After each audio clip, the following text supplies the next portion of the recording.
ഗോവിന്ദൻ ജോയി ജീവിതം തീരുമോ?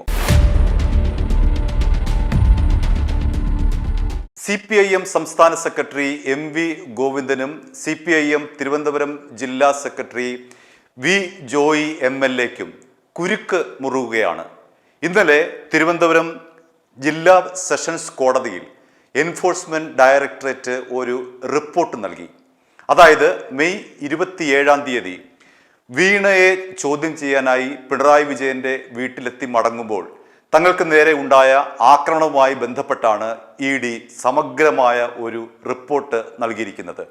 ED പറയുന്ന എണ്ണി പറയുന്ന കാര്യങ്ങൾ എന്തെല്ലാമാണെന്ന് നോക്കിക്കഴിഞ്ഞാൽ ഒരുപക്ഷെ EDയുടെ ഈ റിപ്പോർട്ട് കോടതി അംഗീകരിക്കുകയാണ് എങ്കിൽ MV ഗോവിന്ദന്റെയും V ജോയി അടക്കമുള്ള CPM നേതാക്കളുടെയും ഭാവി അനിശ്ചിതത്വത്തിലാവും. കാരണം ഇപ്പോൾ തന്നെ EDയെ ആക്രമിച്ച കേസിൽ ഒരാൾക്ക് മാത്രമാണ് ജാമ്യം ലഭിച്ചത്.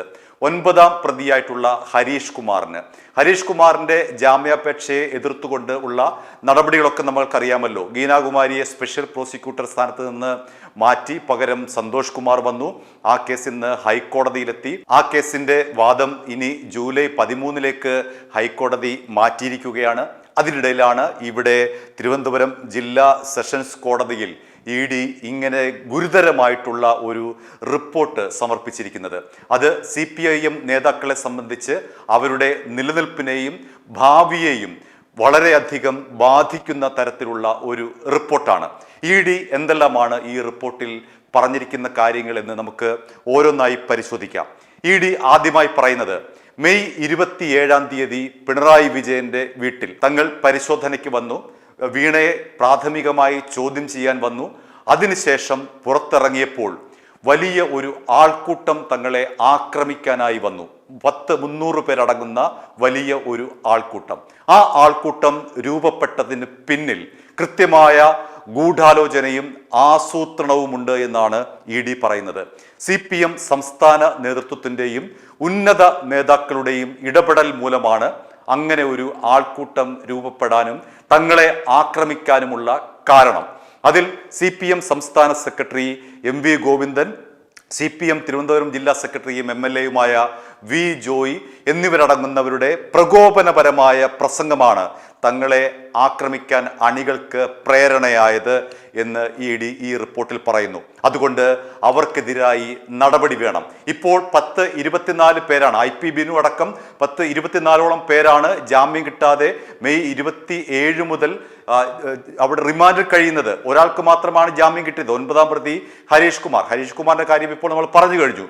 ബാക്കി ഇത്രയും പേരും പല ഘട്ടങ്ങളിലായി പല തവണകളിലായി ജില്ലാ സെഷൻസ് കോടതിയിൽ ജാമ്യത്തിന് ചെന്നപ്പോൾ അത് രാജ്യദ്രോഹ കുറ്റമടക്കം നിലനിൽക്കുമെന്നാണ് പറഞ്ഞിട്ടുള്ളത്. EDയെ ആക്രമിച്ച കേസ് രാജ്യദ്രോഹ കുറ്റമടക്കം ആ കേസിൽ നിലനിൽക്കുമെന്ന് കോടതി നിരീക്ഷിക്കുകയും ചെയ്തു. അതിന്റെ അടിസ്ഥാനത്തിൽ അവരുടെ എല്ലാ ജാമ്യ അപേക്ഷയും തള്ളിക്കൊണ്ട് അവരെ റിമാൻഡിൽ തന്നെ ഇട്ടിരിക്കുകയാണ് കോടതി. ഒരാൾ മാത്രമാണ് ജാമ്യത്തിലിറങ്ങിയത്. അത് ഗീനാകുമാരിയുടെ നിലപാട് മൂലമാണ്. അതിനെതിരെയാണ് നമ്മൾ പറഞ്ഞത് നേരത്തെ. പിന്നീട് ഈ റിപ്പോർട്ടിൽ ED പറയുന്ന ഒരു കാര്യം, CPM അംഗമല്ല വീണ. CPM നേതാക്കൾ ആരെങ്കിലും തന്നെ ഈ ഒരു കേസിൽ കക്ഷിയുമല്ല. പക്ഷേ എന്നിട്ടും തങ്ങൾക്ക് നേരെ ആക്രമണമുണ്ടായി. അത് ഈ നേതാക്കളുടെ ഇടപെടൽ മൂലമാണ്. ഈ നേതാക്കളുടെ പ്രകോപനപരമായിട്ടുള്ള പ്രസംഗം മൂലമാണ് തങ്ങളുടെ വാഹനത്തിന് നേരെയും തങ്ങൾക്ക് നേരെയും ആക്രമണമുണ്ടായത്. ഇത് വെറുമൊരു പ്രാദേശികമായിട്ടുള്ള ക്രമസമാധാന പ്രശ്നമല്ല, മറിച്ച് കൃത്യമായ കൊലപാതക ആസൂത്രമാണ്. തങ്ങളെ വധിക്കാൻ വേണ്ടിയിട്ട് CPM നേതാക്കൾ നടത്തിയിട്ടുള്ള ആസൂത്രിതമായിട്ടുള്ള ഒരു വധ ഗൂഢാലോചനയാണ് തിരുവനന്തപുരത്ത് നടന്നത്. അതിനെ ഒരു പ്രാദേശിക ക്രമസമാധാന പ്രശ്നമായി കാണാൻ പാടില്ല എന്നാണ് ED ഈ റിപ്പോർട്ടിൽ പറഞ്ഞിരിക്കുന്നത്. അതുകൊണ്ട് ഇവിടെ വലിയ സ്രാവുകൾ രക്ഷപ്പെട്ടു എന്ന് തന്നെയാണ് ED പറഞ്ഞു വരുന്നത്. അതായത് ഈ ആക്രമണത്തിന് പ്രേരിപ്പിച്ച നേതാക്കൾ എല്ലാവരും തന്നെ പുറത്താണ്. അണികൾ മാത്രമാണ് ഇപ്പോൾ അകത്ത് കിടക്കുന്നത്. IP ബിനു അടക്കം 24 പേരാണ് ഇപ്പോൾ അകത്ത് കിടക്കുന്നത്. അവരെ അല്ല യഥാർത്ഥത്തിൽ പിടിക്കേണ്ടത്. ആദ്യം പിടിക്കേണ്ടത് ഈ പറയുന്ന MV ഗോവിന്ദനെയും V ജോയി MLA അടക്കം അവിടെ തങ്ങളുടെ അണികളെ ഇളക്കിവിട്ട നേതാക്കളെയാണ് ആദ്യം അറസ്റ്റ് ചെയ്യേണ്ടത്. എന്തുകൊണ്ട് അവർക്കെതിരെ നടപടി എടുക്കുന്നില്ല എന്നാണ് ഇ ഡിയുടെ ചോദ്യം. മറ്റൊന്ന്, ഇ ഡി പറയുന്നത് തങ്ങളെ ആക്രമിക്കാനായി, ഈ നേതാക്കളുടെ ഉത്തരവ് പ്രകാരം തങ്ങളെ ആക്രമിക്കാനായി മാരകായുധങ്ങളുമായി പലയിടത്തായിട്ട് വഴികൾ തോറും അണികൾ നിലയുറപ്പിക്കുകയായിരുന്നു. വടിയും ഇഷ്ടികയും അടക്കമുള്ള തങ്ങളെ ആക്രമിക്കാനായി ആയുധങ്ങളടക്കം ആയുധധാരികളായി തങ്ങളെ ആക്രമിക്കാൻ വഴിയരികിൽ കൃത്യമായി തന്നെ CPM അണികൾ നിരന്നു നിന്നിരുന്നു. തങ്ങളുടെ കാർ വന്നപ്പോൾ ഇവർ ഒറ്റക്കെട്ടായി വളഞ്ഞുകൊണ്ട് തങ്ങളെ ആക്രമിക്കുകയായിരുന്നു എന്നാണ് ഇ ഡി പറയുന്നത്. പോലീസ് ഇടപെട്ടില്ലായിരുന്നുവെങ്കിൽ തങ്ങൾ കൊല്ലപ്പെടുമായിരുന്നു എന്ന് ഇ ഡി ഈ റിപ്പോർട്ടിൽ പറയുന്നു. അതുകൊണ്ട് തന്നെ ഇ ഡിയുടെ ഈ റിപ്പോർട്ട് വളരെ ഗുരുതരമാണ്. CPM നേതാക്കളെ സംബന്ധിച്ച് അങ്ങേയറ്റം ഗുരുതരമായിട്ടുള്ള ഒരു റിപ്പോർട്ടാണ് ഇ ഡി നൽകിയിരിക്കുന്നത്.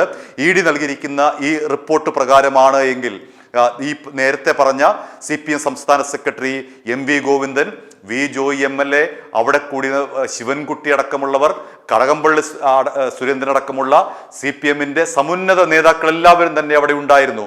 അതുകൊണ്ട് അവർക്കെതിരായി വലിയ തോതിലെ നടപടി ഉണ്ടാകാനുള്ള സാധ്യത എത്രത്തോളമുണ്ട് എന്ന് കോടതിയാണ് തീരുമാനിക്കേണ്ടത്. VK പ്രശാന്ത് അടക്കമുള്ള മുൻ MLA, അതേപോലെ തിരുവനന്തപുരം മുൻ മേയറായിട്ടുള്ള ആര്യ രാജേന്ദ്രൻ, അങ്ങനെ ചെറുതും വലുതുമായിട്ടുള്ള CPIMന്റെ സംസ്ഥാന സെക്രട്ടറി മുതൽ പ്രാദേശിക നേതാക്കൾ വരെ അണിനിരന്ന ഒരു അക്രമ സംഭവമായിരുന്നു തങ്ങൾക്ക് നേരെ നടന്നത് എന്ന് ഇ ഡി പറയുമ്പോൾ, ആ ഇ ഡിയുടെ വാദം അംഗീകരിച്ചുകൊണ്ട് ഇവർക്കെതിരെ കേസെടുത്ത് അറസ്റ്റ് ചെയ്ത് അകത്തിടാൻ കോടതി പറഞ്ഞു കഴിഞ്ഞാൽ IP ബിനു അടക്കമുള്ളവർ കിടക്കുന്നത് പോലെ MV ഗോവിന്ദനും വി ജോയിയും കടകംപള്ളി സുരേന്ദ്രനും VK പ്രശാന്തും അടക്കമുള്ളവർ റിമാൻഡിലേക്ക് പോകാനുള്ള സാധ്യത ഏറെയാണ്. ഇപ്പോൾ കോടതിയുടെ മുന്നിലാണ് ഇ ഡിയുടെ റിപ്പോർട്ട്. ഈ റിപ്പോർട്ട് കോടതി അംഗീകരിച്ചു കഴിഞ്ഞാൽ അത് CPM നേതൃത്വത്തെ വലിയ തോതിൽ പിടിച്ചുലയ്ക്കും എന്നുള്ള കാര്യത്തിൽ യാതൊരു തർക്കവുമില്ല. കാരണം ഇ ഡി പറയുന്നത് ഇനിയുമുണ്ട്.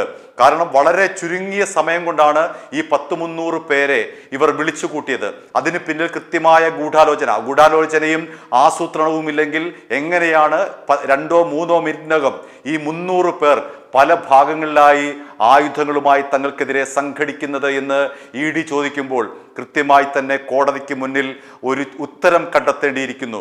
കോടതി അതിന് മറുപടി പറയേണ്ടിയിരിക്കുന്നു. കോടതി അതിനൊരു വിധി പറയേണ്ടിയിരിക്കുന്നു. കോടതി പറയുന്നു ശരിയാണ്, ഇ ഡി പറയുന്നത് ശരിയാണ്. കാരണം ഇ ഡി ഉദ്യോഗസ്ഥരെ ആക്രമിക്കുന്നതിൻ്റെ ദൃശ്യങ്ങൾ സഹിതം ഇ ഡിയുടെ കയ്യിലുണ്ട്.